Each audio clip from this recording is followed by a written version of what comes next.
Assassination Rogues are a fantastic stealth-based melee class in Cataclysm Classic, and I'm going to show you everything you need to know to hit the ground running. Starting off with which race we should be picking.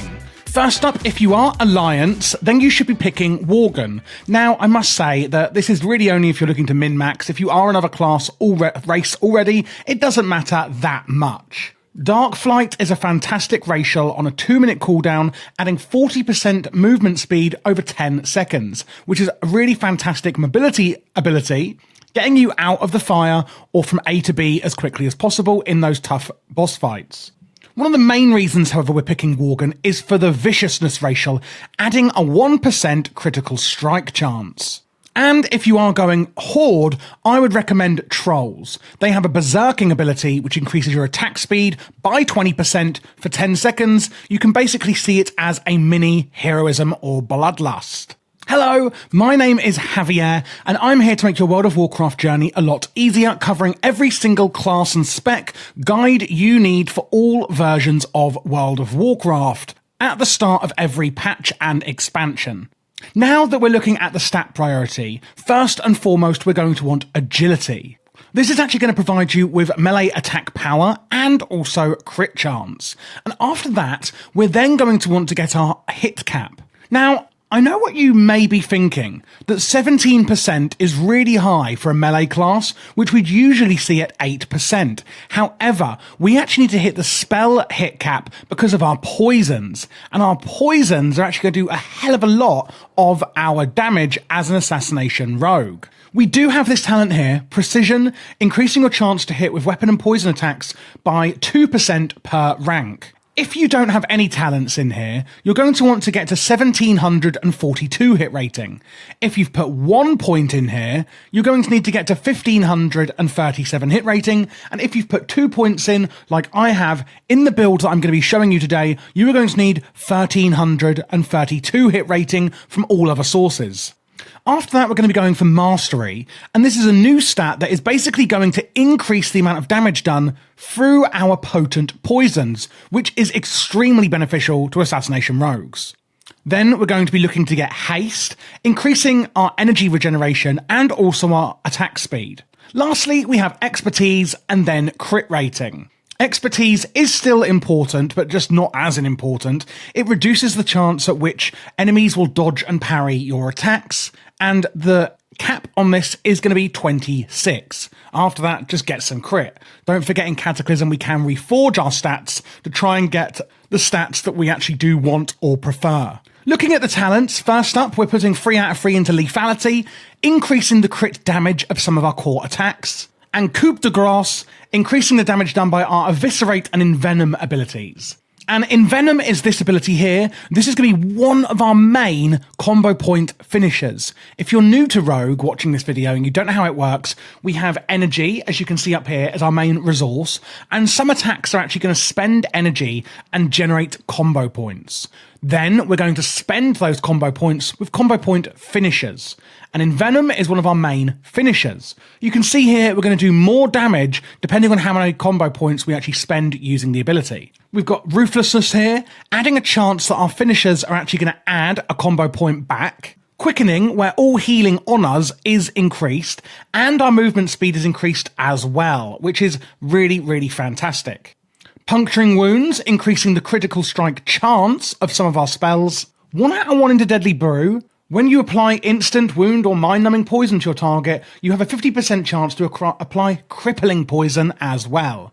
Then we've got Cold Blood. This is a fantastic cooldown we can use on a 2-minute cooldown. When activated, you're going to generate some energy back, and it's going to increase the crit chance of your next attack by 100%, meaning it will be a guaranteed crit.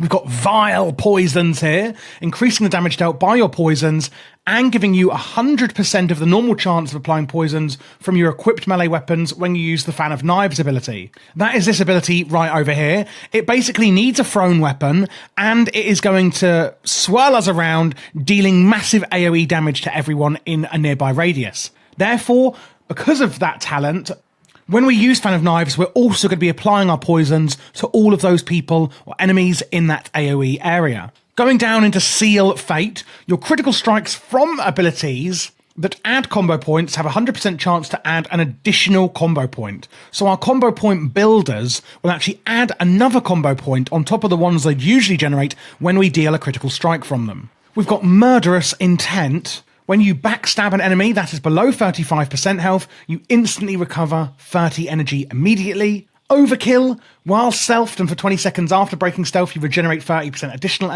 energy. We are actually going to be going into stealth whenever possible and also starting combat in stealth because of this ability.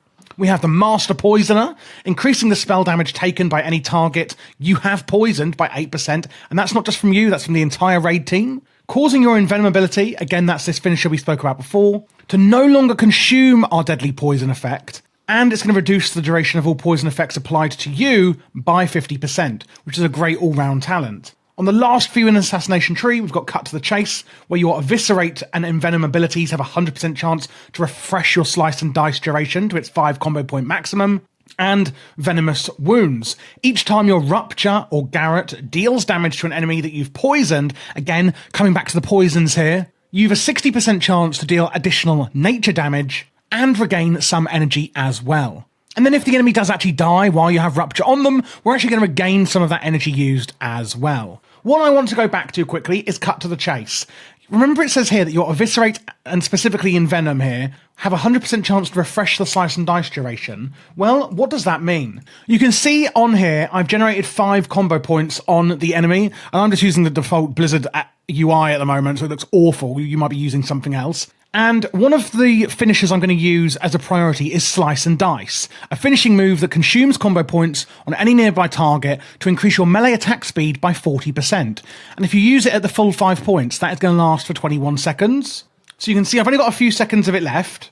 And you can see that the buff on there is about to come off, and when we use Envenom, it's actually then going to refresh the duration of Slice and Dice, meaning then we only need to use Slice and Dice when we go into battle, because we're always going to be refreshing it with our Envenom. Another thing to note is that abilities like Envenom will actually require you do have poisons on your weapons. And I would advise that you put instant poison on your main hand weapon and deadly poison on your offhand weapon. You will also need to be wearing daggers for the assassination build I'm showing you. This is the instant poison here, coats the weapon with poison, each strike has a chance of poisoning them, instantly inflicting nature damage, and deadly has a 50% chance of poisoning the enemy for X amount of nature damage over 12 seconds, and it can stack up to 5 times. Each application of deadly poison also causes the poison on the rogue's other weapon to apply. Lastly, we have Vendetta. Marks an enemy for death, increasing all damage you deal to that target by 20%, and granting you unerring vision of the target, meaning they can't stealth and hide from you. We've put 2 points into Precision, which is the hit rating I discussed before, and then we've put the last few points into Subtlety. 2 out of 2 into Night Stalker, increasing your speed while stealthed, and reducing the cooldown of your stealth ability by 4 seconds, and Relentless Strikes, your finishing moves have a 20% chance to restore combo points, so per combo point to restore 25 energy. Lastly, Opportunity, increasing the damage dealt with your Backstab, Mutilate, Garrot and Ambush abilities by 30%. Now looking at the glyphs we're going to be using. Looking at prime glyphs, we've got Glyph of Backstab, increasing the energy we receive from it by 5 when it does a critical strike, again getting us some energy back from that ability. Rupture, increasing the duration of it, and don't worry if you don't know what these abilities are, I will be going through them in full in the rotation shortly. And Mutilate, reducing the cost of that ability by 5 energy. For the major glyphs, we have Tricks of the Trade, removing the energy cost of that ability, but reducing the recipient's bonus damage. Glyph of Feint, reducing the energy cost of that ability, and Fan of Knives, increasing the radius of that AoE ability. On minor, we have Blurred Speed. It enables you to walk on water while your sprint ability is active. That's this ability here, increasing your movement speed. Glyph of Poisons, you apply poisons to your weapons 50% faster, just a nice bit of quality of life there. And Glyph of Safe Fall, increasing the distance of your safe fall ability, allowing you to fall without taking damage. So how does it all come together? Well, first things first, remember, we are going to do more damage when we go into stealth and for a short duration after we come out of it. And when we actually go into battle, we're going to want to be at our target and use Garrot. This is an ability that we can only use in stealth. And you can see here, it's adding a dot or damage over time on the enemy, and it is going to actually generate 1 combo point as well. After that then, we want to look at how we're actually going to generate combo points. And we're going to do that in two main ways. One is Mutilate, and the other is Backstab. Mutilate instantly attacks with both weapons for X amount of weapon damage, plus an additional amount of each weapon, and it awards 2 combo points. We're going to use this between 100% and 35% health. Once the target reaches 35% health, we want to generate our combo points with Backstab. Backstab the target, causing damage, you must be behind the target, requires a dagger in the main hand, and awards 1 combo point. If you are actually generating so much energy that you are capping on it, like we are here, and you physically can't spend it fast enough, you can weave in a few Mutilates, as they do cost 55 energy. Looking at then how we're going to spend our 5 combo points, first up, Slice and Dice. We want to keep this up on our target at all times, and remember, we'll be refreshing it with our Envenom ability. After that, we want to be using Rupture as our next priority, and we want to keep this up at all times as well. If we look at the debuff, you can see Rupture, suffering damage over every 2 seconds. Basically, it's a finishing move that is going to do damage over X amount of seconds. At 5 points, it's going to do a lot more damage over 20 seconds. So you want to keep this debuff up on your target at all times as well. If your Rupture is about to expire, but you haven't quite got 5 combo points yet, don't worry. You just want to make sure it's up on the target as a priority, and therefore, even if you only have, say, 2 or 3 combo points, still use Rupture if it means that if you didn't use it, it would have fallen off. In other words, if it's about to fall off, don't wait to get 5 combo points, just get Rupture back up on your target as soon as possible. After that, we're just going to be using Envenom as our filler spender. So that's the one that we're just going to be kind of filling the rest of the gaps with. And it's also going to be, of course, renewing our Slice and Dice on the target. And then if there are multiple enemies, we can use Fan of Knives and just spam that instead for an AoE damage rotation. It's really very simple. And if you are using Fan of Knives, you can put your deadly poison on your thrown weapon as well. Looking at the cooldowns we have access to, we've got Cold Blood. Remember, when activated, it generates 25 energy and increases the critical strike chance of your next non-periodic offensive ability by 100%. Basically, try not to cap energy with it, and you're going to use it before you're about to use a 5 combo point Envenom, getting the most damage out of the Envenom as possible then. Then we've got Vendetta, marking enemy for death, increasing all damage you deal to that target by 20%. It does last 30 seconds. Use this on cooldown, but make sure that for the next 30 seconds you will be able to attack your target for that total time. If there's going to be a sudden 10-second interim phase where you're doing God knows what else, obviously it's not the best time to use it. And an interesting one that we also have is Vanish. Allows the rogue to vanish from sight, entering an improved stealth mode for 3 seconds. For the first 3 seconds after vanishing, damage and harmful effects received will not break stealth. And when we use Vanish, we can of course use our Garret again, because that can only be used in stealth, getting another dot up on our enemy. And then of course, after we come out of stealth, we are getting the Overkill buff, regenerating 30% additional energy for a short duration. And that's from that talent there. Remember that when you're stealthed and afterwards, you are going to generate energy much quicker. As a rogue, you can see here that we have 120 energy. And there is a multitude of ways that we're actually going to be regenerating that energy. And one of them is what I spoke about before, our haste. The more haste you have, the quicker that is actually going to regenerate. And we also have some other passives like Assassin's Resolve here. While wielding daggers, your maximum energy is increased by 20, which is why we have 120 and not 100. And your melee damage is increased by 20%. Don't forget that when the enemy is below 35% health, that's when we're going to be using our Backstab because of the Murderous Intent talent. When you backstab an enemy that is below 35% health, you instantly recover 30 energy. Speaking of Backstab again, don't forget that your Backstab crits are also going to generate 5 energy on top of the amount they're already regenerating. Our Cold Blood cooldown is also regenerating energy, remember?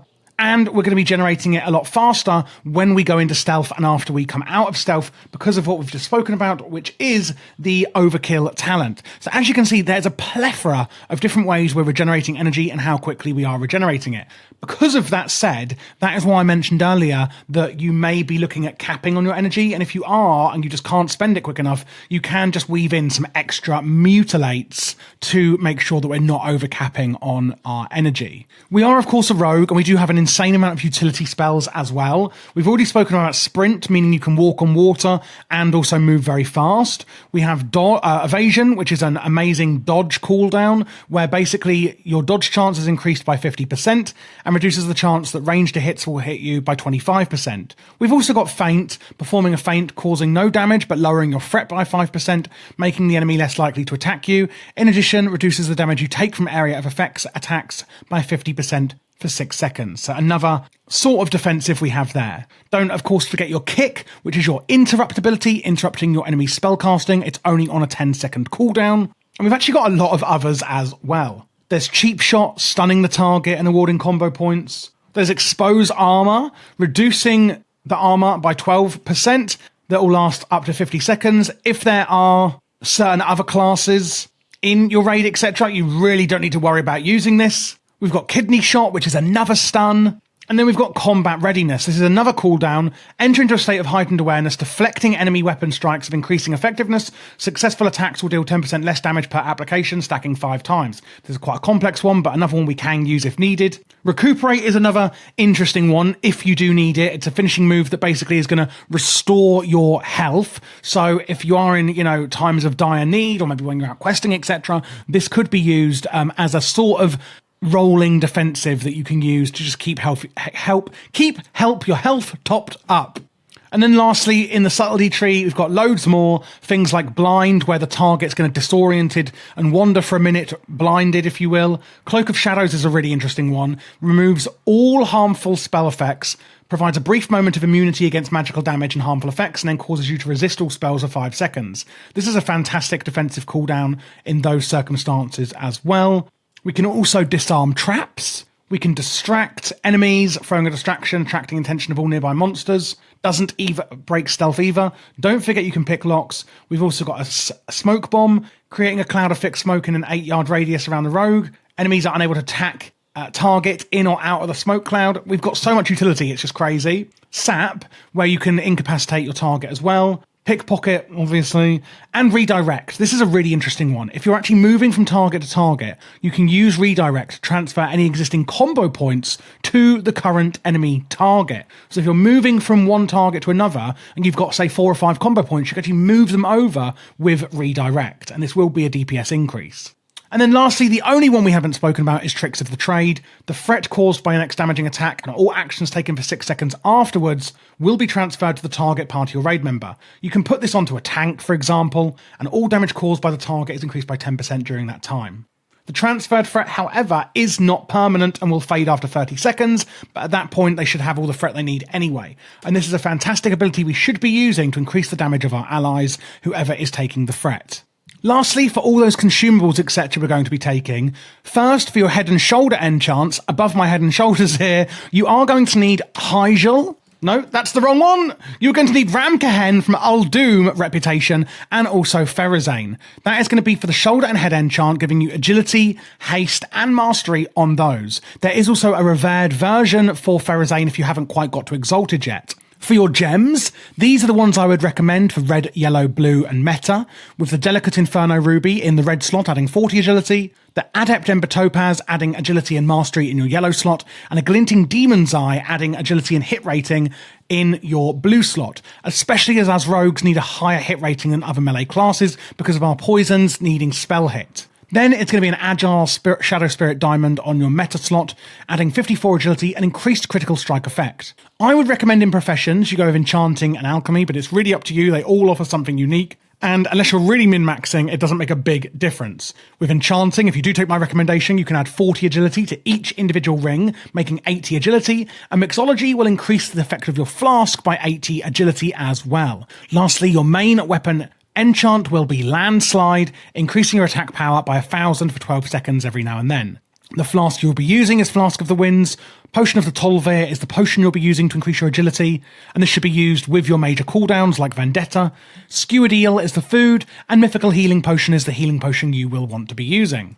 And that is quite literally everything you should need to know to play Assassination Rogue in Cataclysm Classic. Hopefully this was a useful video for you. If you do have any other questions, feel free to join my Discord. We've got a really helpful community, and there's no question too big or too small, and we are there to help. Should you need any more one-to-one help, you can join my Patreon. There's a link below in the description for that as well, and it will open up a VIP channel in the Discord where you can get priority support from me. You also will get LVUI profiles, written guides on my Patreon, as well as a lot of other resources on there that are really helpful for you playing WoW. And of course, with everyone using ad blocks these days and being in the gaming space as a small creator, it does really support the channel, and it is highly appreciated if you would like to do that as well. Again, Patreon is in the description below, so do check it out if you are interested. If you are looking for any other specialization, whether it's rogue or another class, check out this playlist here because I've done every single one for you in Cataclysm Classic, or maybe even retail.